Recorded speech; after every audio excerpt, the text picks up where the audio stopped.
नमस्कार, good news today देख रहे हैं आप। आपके साथ मैं हूं नवजोत रंधावा। शाम के 4 बज चुके हैं। वक्त है हमारे खास कार्यक्रम ये हुई ना बात का। जब तक गर्मी थी सबको बादलों का इंतजार था और अब बादल आ गए हैं तो लोग उसके थमकर बरसने की दुआ मांग रहे हैं। बारिश के बाद पहाड़ों पर आफत का मंजर है। मैदानों में भी सैलाब ने जिंदगी को बेहाल कर दिया है। अब बारी बीमारियों की है। डेंगू के मामलों में अचानक उछाल आ गया है। मलेरिया का खतरा बढ़ने लगा है। फ्लू भी लोगों को तेजी से अपनी चपेट में ले रहा है। पेट से लेकर त्वचा संबंधी परेशानियां चिंता बढ़ा रही हैं। बच्चे भी इस सीजन में बीमारियों की चपेट में सबसे ज्यादा आ रहे हैं। तो ऐसे में सवाल यह है कि बारिश के इस मौसम में खुद को और अपनों को बीमारियों से कैसे बचाएं, कैसे समझा जाए कि इस वक्त हमारे लिए सही क्या है और गलत क्या है, और साथ ही साथ अपने मेहमानों से कुदरत के उन संकेतों को भी समझने की कोशिश करेंगे जो हमें पहाड़ों से लेकर मैदानों तक नजर आ रहे हैं। हम आपको बताएंगे कि कैसे अपनी सेहत के साथ साथ कुदरत की सेहत भी हमें ठीक करने की जरूरत है ताकि जिंदगी सही तरीके से चल सके। चर्चा करेंगे, उससे पहले रिपोर्ट देखिए।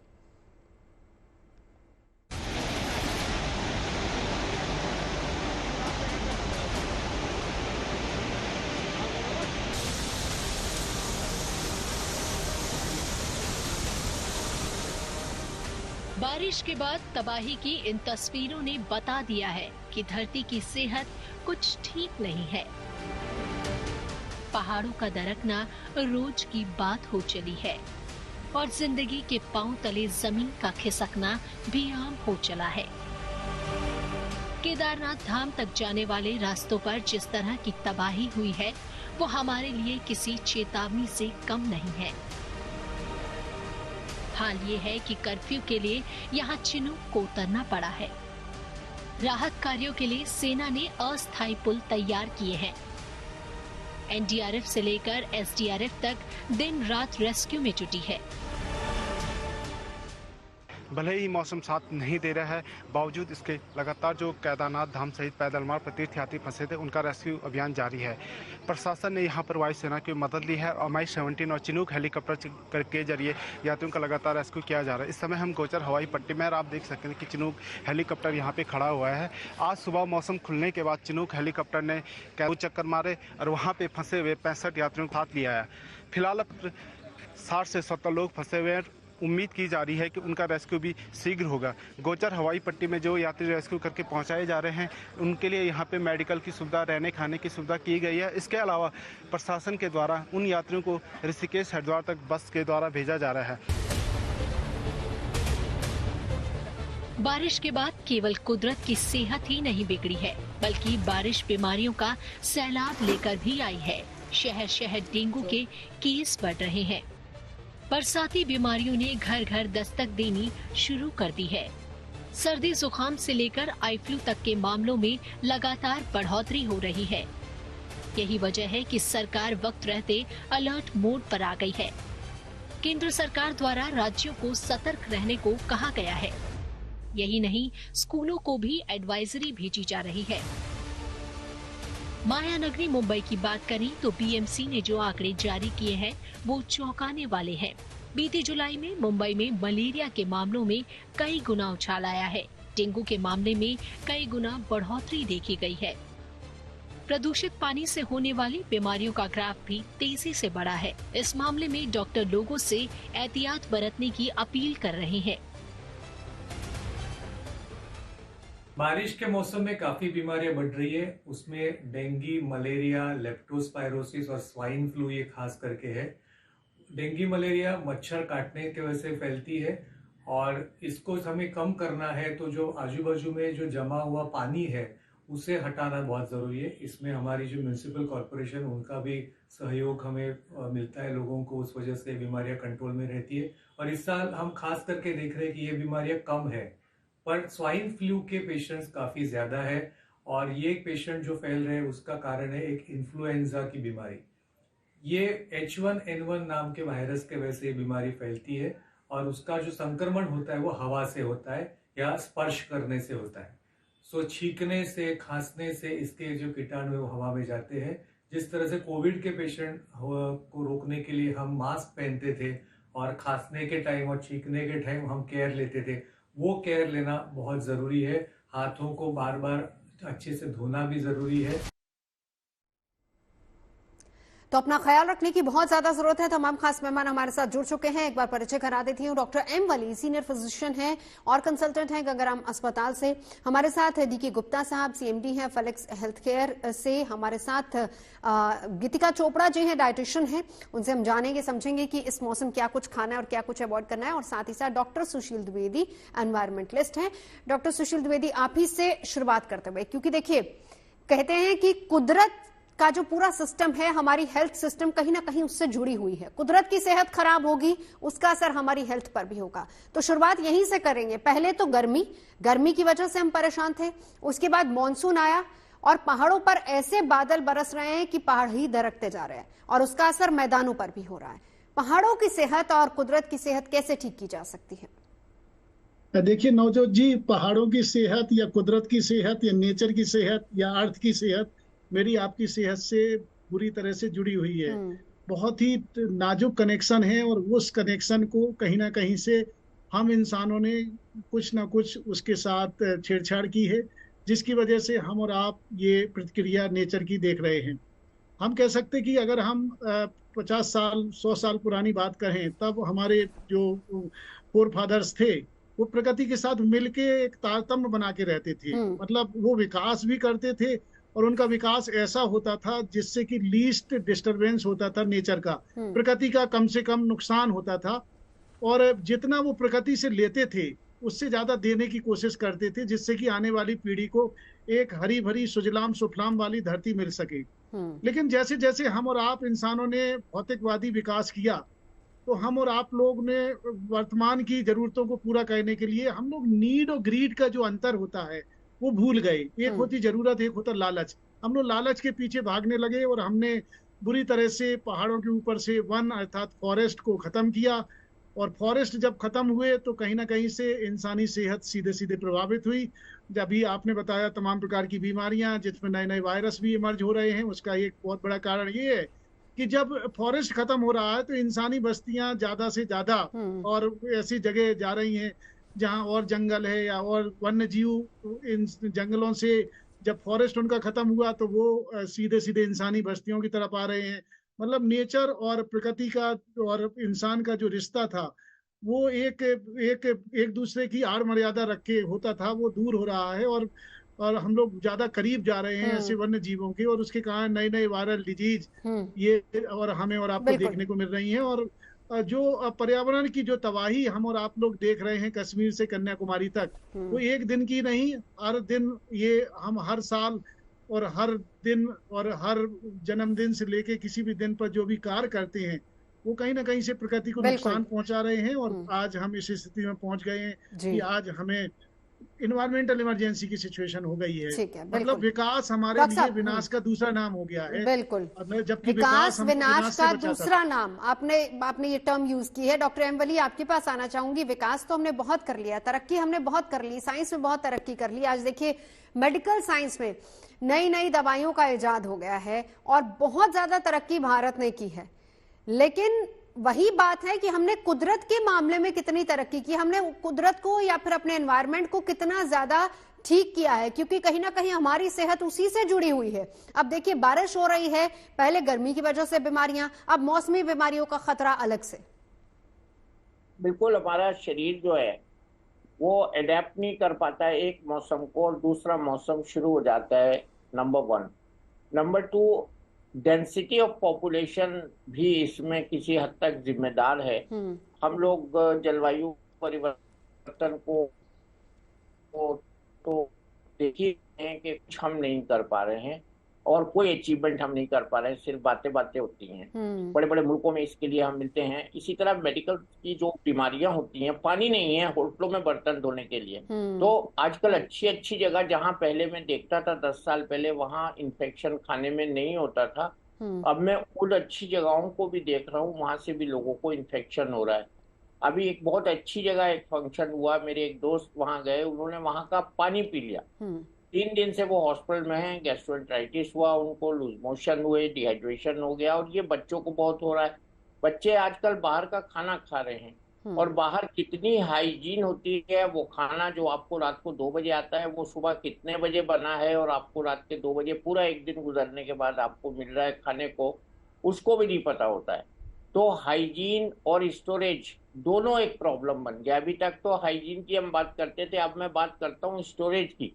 अगर खाने की चीजें का स्टोरेज प्रॉपर नहीं होगा तो उसमें वायरस भी पनपेगा, उसमें बैक्टीरिया भी पनपेगा, उसमें फंगस भी पनपेगा, उसमें टॉक्सिन भी आएंगे बैक्टीरिया के, और उससे ऐसा कॉम्प्लेक्स डायरिया होता है, उल्टी होती है कि समझ ही नहीं पाता शुरू में बंदा के उसको हुआ क्या है, और पूरा सिस्टम प्रभावित हो जाता है। यहाँ तक के शॉक में पेशेंट चले जाते हैं, बीपी रिकॉर्डेबल नहीं होता है, पल्स रिकॉर्डेबल नहीं होती है, और इतनी एक्सट्रीम कंडीशन हो जाती है कि हम लोगों के लिए भी उसको मैनेज करना कभी कभी बहुत मुश्किल हो जाता है। और छोटी सी उसकी रीजन होता है, छोटा सा रीजन होता है, और उसका समाधान इतना मुश्किल हो जाता है। अगर 24 घंटे बाद मरीज आता है तो हमको, जो आपने बात कर रही हैं आप, वो बहुत ही सीरियस टॉपिक है। और हर साल देखिए बरसात तो है, महीनों रहती थी पहले, सावन का महीना होता था, अब एक दिन की बारिश में सब भर जाता है, कोई सीवर का ड्रेनेज नहीं रह गया। अगर सीवर में से ड्रेनेज की हम बात करें तो वो इन्फेक्शन घरों में जा रहा है,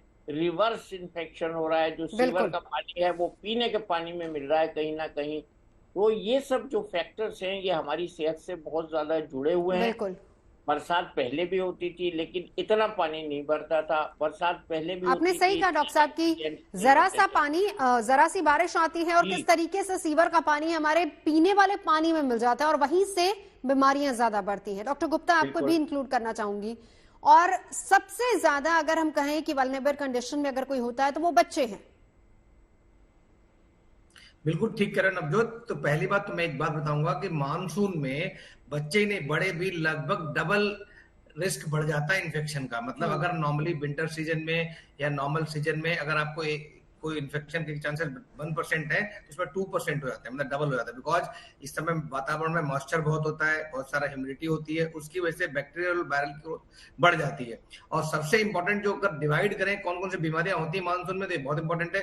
कुछ तो मॉस्किटो बॉर्न डिजीज होती है, कुछ वाटर बॉर्न डिजीज होती है, कुछ एयर बॉर्न डिजीज होती है। अगर मॉस्किटो बॉर्न डिजीज की बात करें तो उसमें सबसे इंपॉर्टेंट मलेरिया है, डेंगू और चिकनगुनिया है। हम सबको पता है सबके सिम्टम्स एक जैसे होते हैं। सिम्टम्स क्या है कि बहुत तेज बुखार आएगा, सर दर्द होगा, बॉडी एक होगा, मसल एक होगा, जॉइंट पेन होगा, और या नोजिया होगा, वॉमिटिंग जैसी फील होगी, सर दर्द होगा। तो ये सिम्टम्स है। तो अगर ऐसे कोई सिम्टम्स आ रहे हैं तो हो सकता है आपको इस तरह कोई बीमारी हो, तो उसके लिए आपको डॉक्टर के पास जाके जांच करानी चाहिए।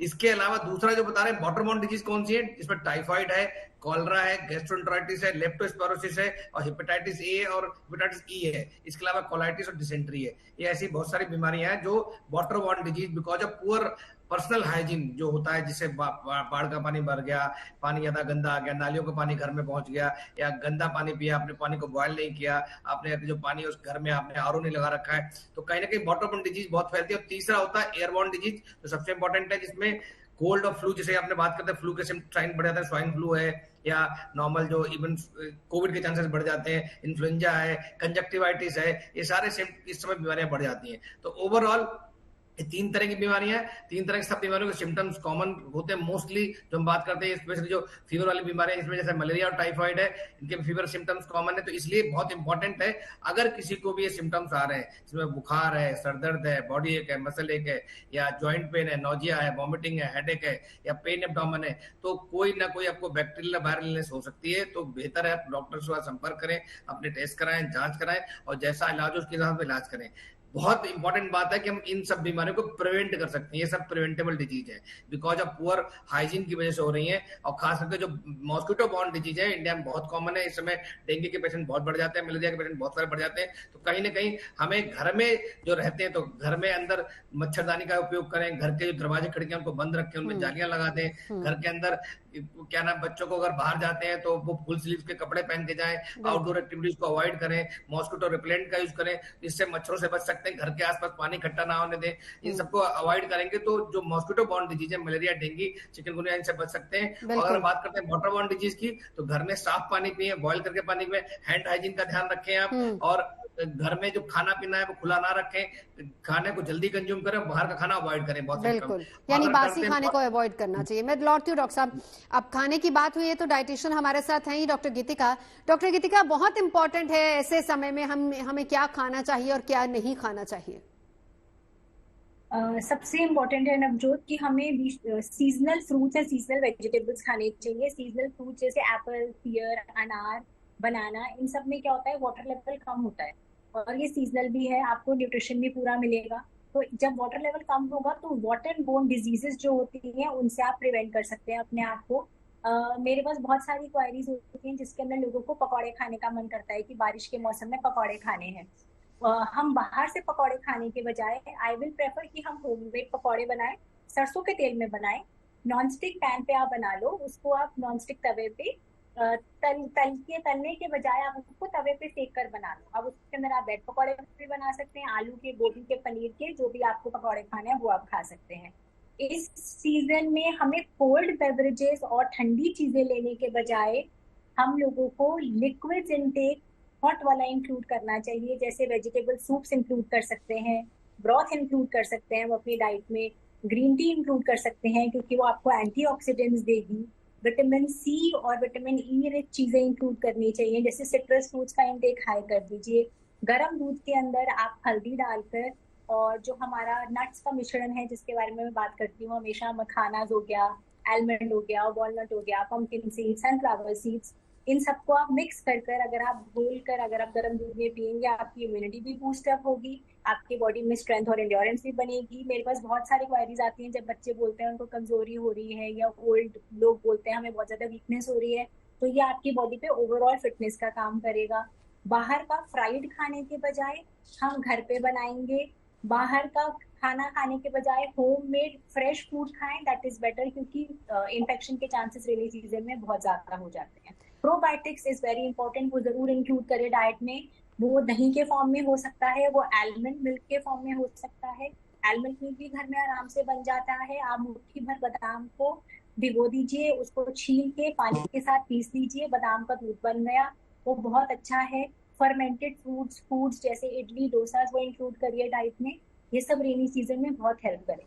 बिल्कुल, लौटती हूँ डॉक्टर साहब, लेकिन ऐसे बहुत सारे बच्चे हैं, बच्चे कहें या लोगों की भी बात करेंगे कि जिनके पास ऑप्शन नहीं है या फिर जो वर्किंग है या जिनकी मजबूरियां हो जाती है कि उनको बाहर का खाना ही है। अब ऐसे में वो क्या करें, उनकी बात भी करेंगे, लेकिन उससे पहले डॉक्टर सुशील को भी इंक्लूड कर लेते हैं। डॉक्टर साहब, यहाँ तो हम अपनी सेहत की बात कर रहे हैं, लेकिन जब हम कुदरत की सेहत की बात करते हैं, जहां से सवाल की शुरुआत हुई थी, ठीक है, आपने कहा कि विकास हुआ, विनाश भी हो रहा उसी वजह से, लेकिन डॉक्टर साहब हम विकास की गति को रोक नहीं सकते। विकास आज की तारीख में अगर देखा जाए तो हमारी जरूरत भी है एक तरीके से।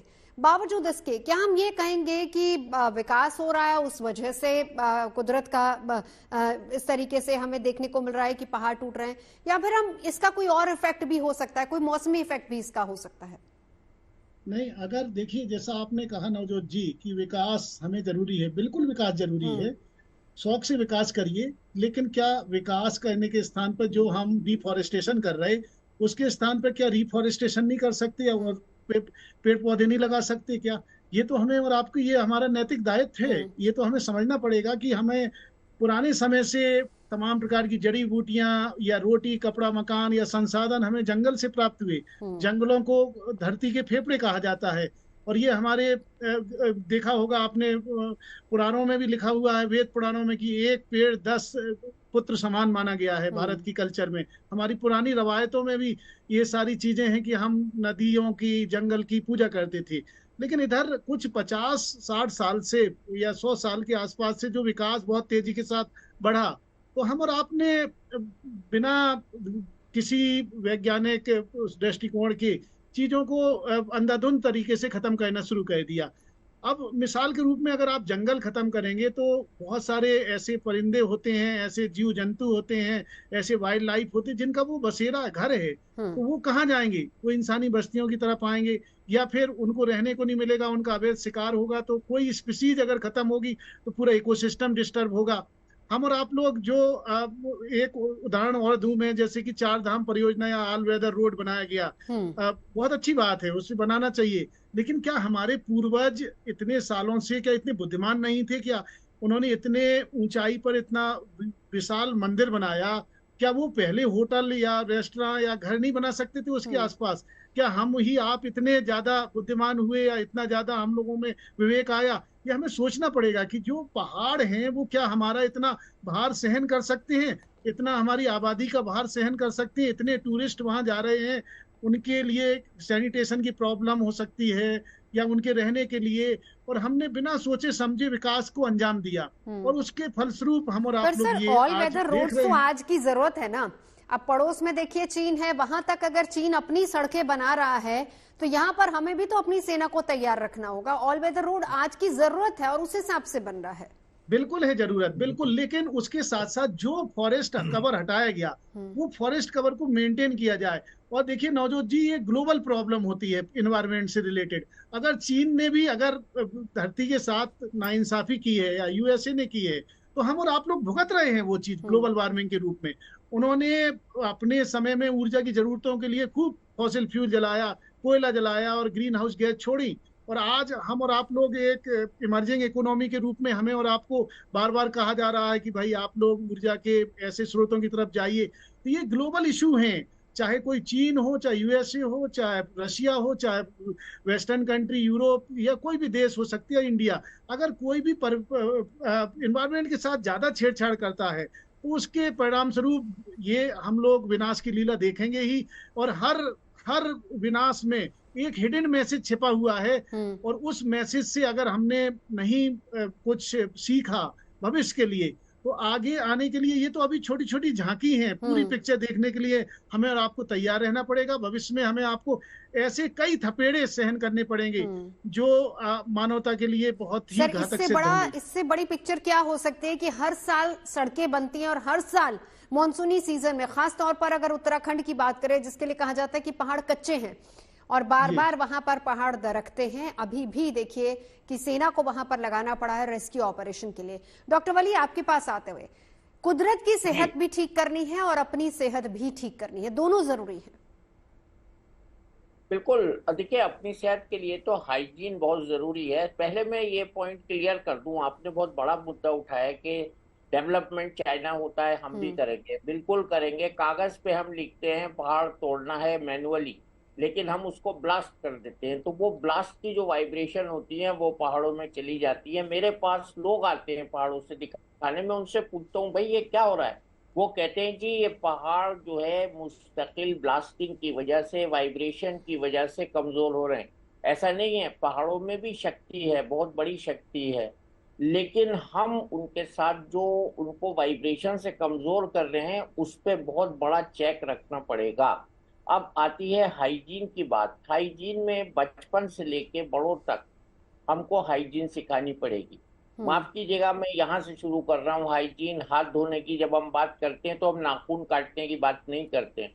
लंबे लंबे नाखून रख के हाथ की हाइजीन नहीं होती है, तो नेल्स की हाइजीन। और एक चीज मैं ऐड कर दूं, सर के बालों की हाइजीन। सर में लोगों के इस मौसम में फंगस हो जाता है, तो अपने बालों की केयर, बालों में फंगस ना हो उसके लिए बालों में ऑयल लगाना, जो कि आजकल लोगों ने बिल्कुल छोड़ दिया है। बाल को रोज धोना, अगर रोज धोना संभव नहीं है तो बालों को साफ रखना। अगर आप रोज नहीं धो सकते हैं तो बालों को कवर रखें जब आप पानी में जा रहे हैं।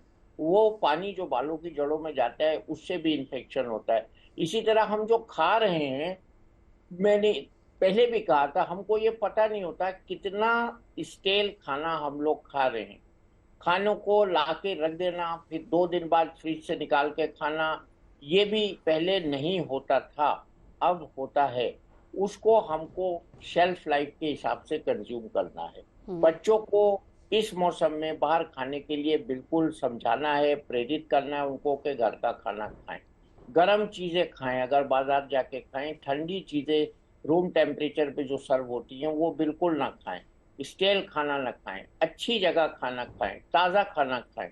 और ये जो हमारा जो कल्चर डेवलप हो गया है नवजोत जी, ये रात के 2 बजे और 3 बजे खाने मंगाने का, ये वो खाना 3 बजे नहीं बनता है। ये क्लाउड किचन कहते हैं इसको, आसमानी किचन से आता है, वो तो सुबह बनता होगा कभी 9-10 बजे। तो ये क्लाउड किचन का जो फैशन बन गया है, इससे हमको बहुत एहतियात करनी है। हमारे बच्चों की सेहत बहुत खराब हो रही है। अभी टॉक से पहले 10 मिनट में मेरे पास 2 ऐसी बच्चियां आई जिनको देखकर मैं दंग रह गया। उन्होंने, एक ने 30 किलो वेट लूज किया है, एक ने 20 किलो वेट लूज किया है। ये तो हालत है हमारे यंग इंडिया की कि बच्चों की सेहत इतनी ज्यादा खराब हो रही है। उसमें किसी को इन्फेक्शन है, किसी को बीमारी है, किसी को फूड पॉइजनिंग है, किसी को जैसे अभी डॉक्टर साहब बता रहे थे अलग अलग तरह के viral infection, bacterial infection, fungal infection और नए नए वायरस, नए नए इन्फेक्शन आ रहे हैं। हमारी जनरल हेल्थ जो है उसकी तरफ हमें एक्सरसाइज को ऐड करना है, अच्छे खान पान को ऐड करना है, साथ साथ अच्छी तरह स्लीप को भी ऐड करना है।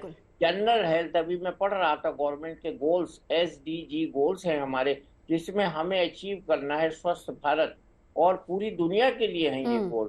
तो स्वस्थ भारत का संदेश भी आप बताइएगा, क्या हो सकता है, कैसे भारत को स्वस्थ बनाया जा सकता है। बच्चों की बात वापस से इसलिए इम्पोर्टेंट हो जाती है कि बच्चे स्कूल जाते हैं, किस तरीके से वो हाथ धो रहे हैं, नहीं धो रहा। हालांकि स्कूल में बिल्कुल इस बात की इंस्ट्रक्शंस दी जाती हैं कि खाना खाने से पहले आप हाथ धोइए, हाइजीन का ख्याल रखिए, लेकिन फिर भी परेशानियां बच्चों में बहुत ज्यादा होती है। तो ऐसे में किस तरीके से उनका ख्याल रखा जाए?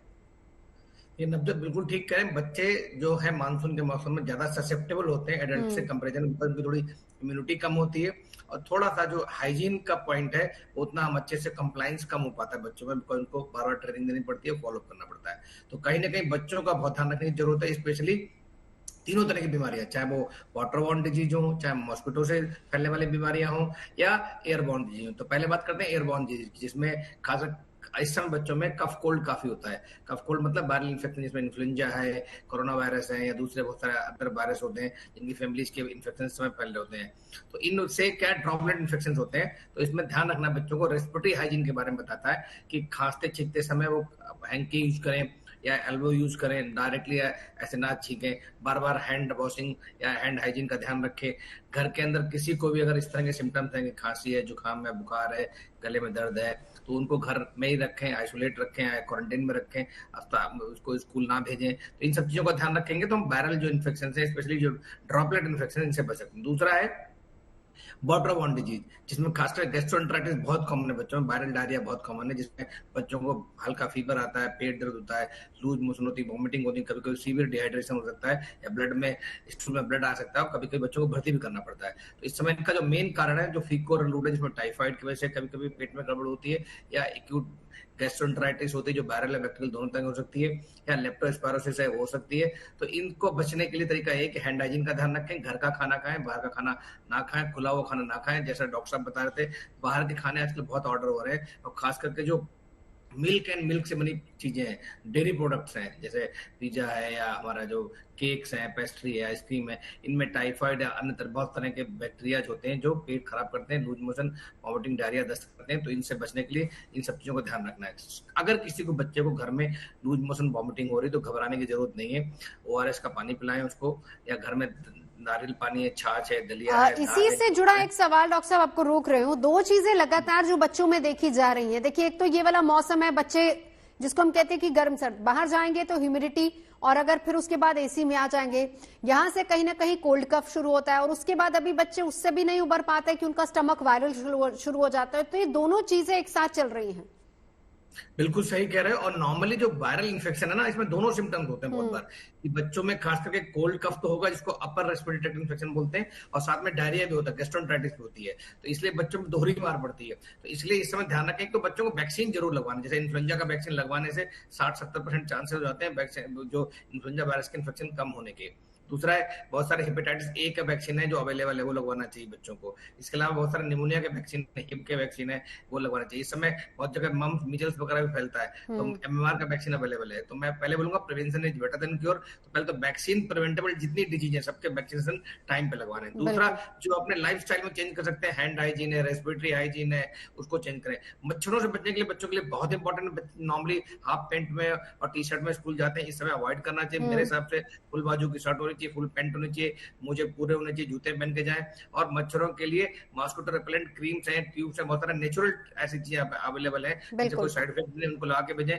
जो स्कूल्स हैं उनके अंदर मॉस्किटो कंट्रोल अच्छा से होना चाहिए, घर में, घर के बाहर, आसपास सोसाइटी में हम लोग मॉस्किटो कंट्रोल करना चाहिए, because prevention is better than cure. और एक बार अगर कोई वैक्सीन इन्फेक्शन हो गया तो बच्चों में मॉर्बिडिटी और मॉर्टिलिटी दोनों ज्यादा होती है। तो कहीं ना कहीं बच्चों को हमें सेव करने की जरूरत है, और ये बहुत इंपॉर्टेंट है कि हम रेस्पिरेटरी हाइजीन है, या जो हमारा हैंड हाइजीन है, या जो आसपास जो सफाई का, वो बहुत ध्यान रखना है। जी Geetika ji, prevention is better than cure, doctor साहब ये कह रहे हैं और ये सही भी है। हम जब भी आपसे बात करते हैं चेंज ऑफ वेदर में, आप बहुत सारी टिप्स ऐसी देती हैं कि मौसम बदल रहा है, चाहे हम सर्दी से गर्मी जाएं या गर्मी से सर्दी में आए, तो कुछ ऐसी टिप्स आप देती हैं जिससे बच्चों की या फिर बड़ों की भी इनफैक्ट इम्यूनिटी बूस्ट हो या इम्यूनिटी अच्छी रहे।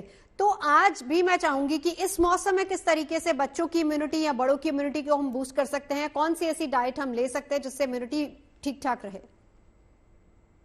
सबसे पहले तो हमें क्या करना चाहिए, हमें सुबह गुनगुने पानी के अंदर आधा चम्मच या 1 चम्मच कोकोनट ऑयल वो हम ले सकते हैं सुबह अर्ली मॉर्निंग, जब बच्चे जाने से पहले या जब बड़े भी सोकर उठें तो ये शुरू कर दीजिए रूटीन। ये आपकी बॉडी को क्लेंस करने में बहुत ज्यादा हेल्प करता है, डिटॉक्सिफिकेशन में बहुत हेल्प करता है।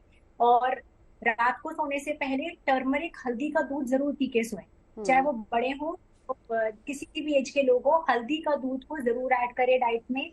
हमें हर्ब और स्पाइसेस को बहुत ज्यादा फॉर्म में ऐड करना है, जैसे हम चाय के अंदर डाल सकते हैं, अदरक डाल दीजिए, सिनेमन दालचीनी डाल दीजिए, ब्लैक पेपर डाल दीजिए, वेजिटेबल जूस इंक्लूड करिए डाइट में। बिटर इज ऑलवेज बेटर, तो उसके अंदर हम करेला डाल सकते हैं, घिया डाल सकते हैं, आप थोड़ा सा उसके अंदर खीरा डाल के या आंवला डाल के ये वाला जूस स्टार्ट कर सकते हैं। नीम के पत्ते आप चबा सकते हैं। फेन्यूग्रीक जो मेथी के बीज होते हैं, या तो उनको भिगो के उसका पानी ले लीजिए, वरना आप फेन्यूग्रीक का पाउडर भी ले सकते हैं। तो मेथी को बहुत ज्यादा ऐड करिए अपने डाइट में।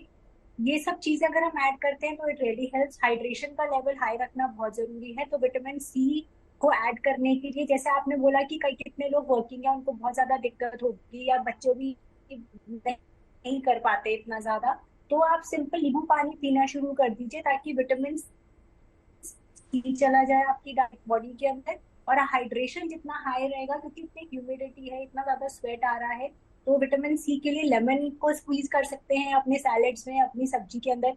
कंप्लीट डाइट का जरूर ध्यान रखिए, जैसे हैवी फूड ना खाएं, उसकी जगह लाइट फूड खाएं, जैसे जौ बहुत, ओट्स बहुत लाइट होता है, उबले चावल खा लीजिए, साथ में दाल खा लीजिए, उबले चावल के साथ आप राजमा खा लीजिए, छोले खा लीजिए, उसमें तरी ज्यादा करके, थोड़े लेंटल्स कम करके। पर ये कॉम्बिनेशन, जब हम लेंटिल और चावल का जो कॉम्बिनेशन होता है, दाल और चावल का combination is a complete diet.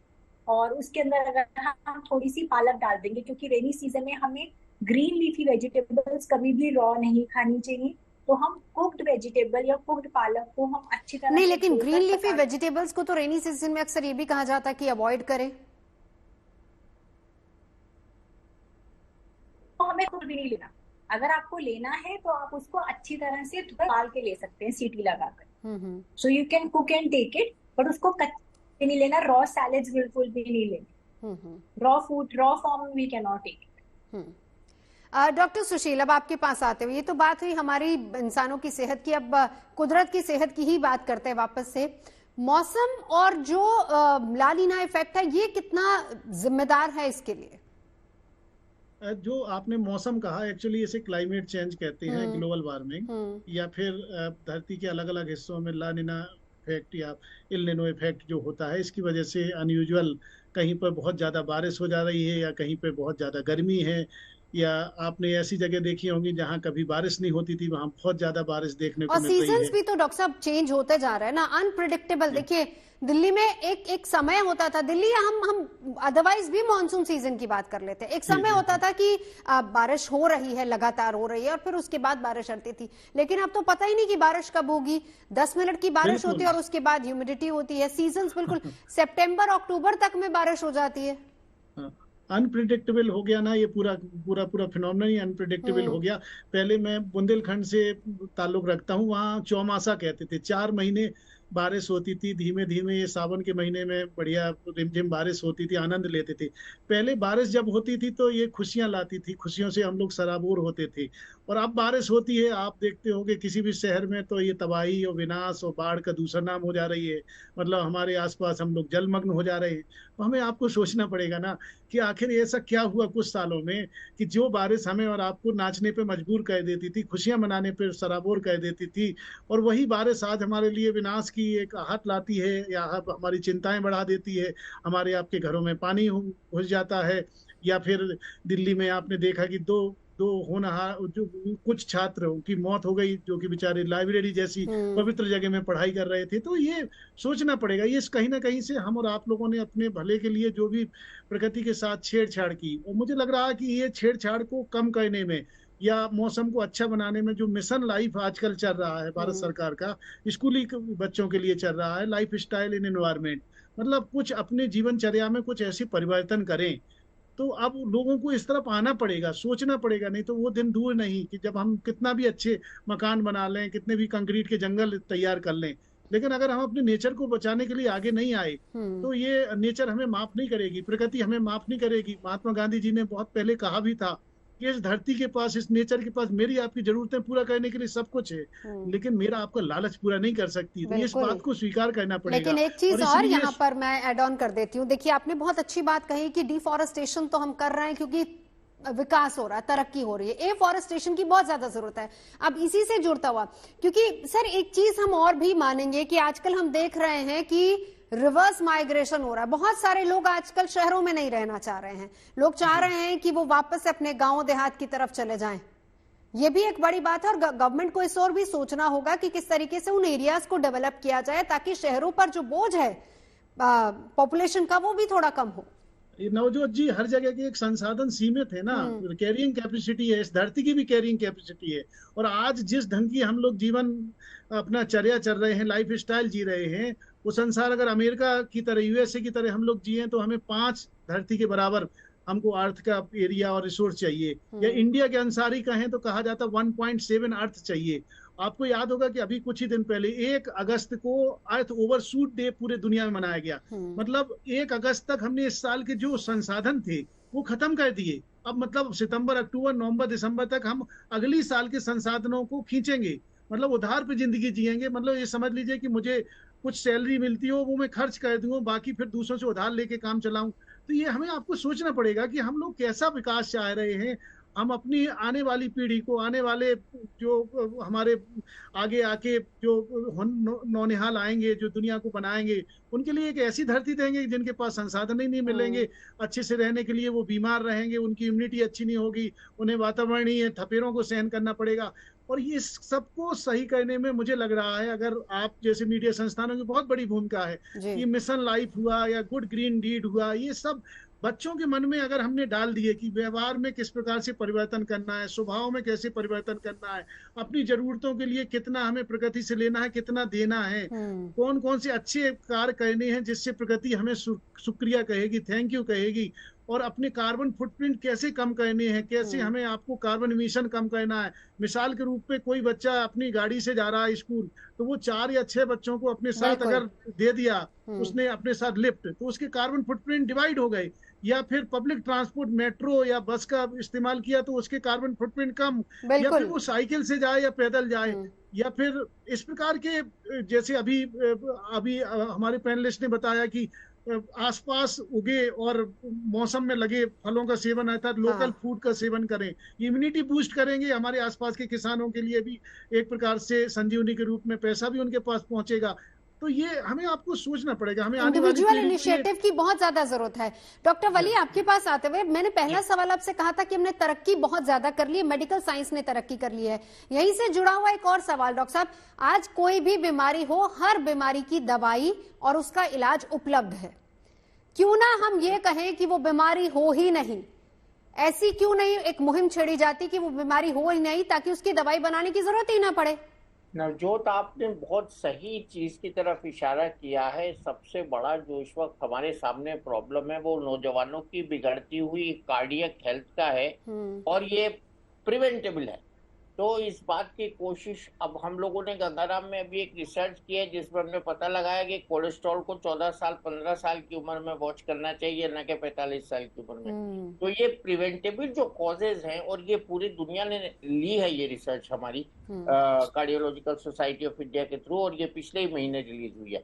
तो प्रिवेंटेबल कॉजेज में सबसे पहले स्मोकिंग आती है, रॉन्ग आहार, गलत आहार आता है जिससे कोलेस्ट्रॉल बढ़ता है, सडन डेथ से ये प्रिवेंशन, और हार्ट डिजीज से प्रिवेंशन का ये आपने ठीक मुद्दा उठाया कि जो भी प्रिवेंटेबल कॉजेज हैं, जो नॉन कम्युनिकेबल डिजीजेज हैं, उस पर हमारा ज्यादा शोध और ज्यादा ध्यान होना चाहिए।